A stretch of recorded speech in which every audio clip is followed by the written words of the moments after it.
tunu he ki māku. Can I cook an egg for me? E mōhio ana koe te tunu heki. Do you know how to cook an egg? I am mōhio ana, oh yes I know. Engari e ahei ana koe, are you allowed? Ai I whakaaia mama. Mum said yes. Tēnā e ahei ana koe, you can.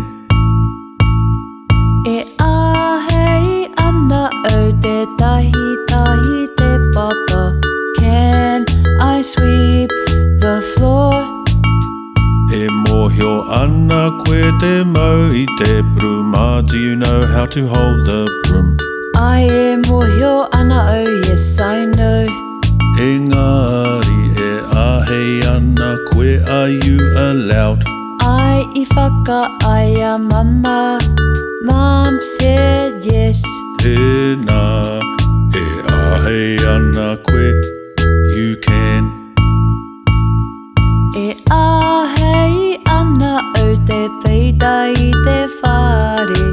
Can I paint the house? E mōhio ana koe te peita te whare. Do you know how to paint the house? I am mōhio ana, oh yes I know.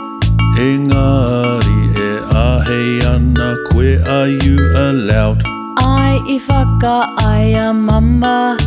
Mum said yes. Oh e kaore kore rawa pea, I don't think so.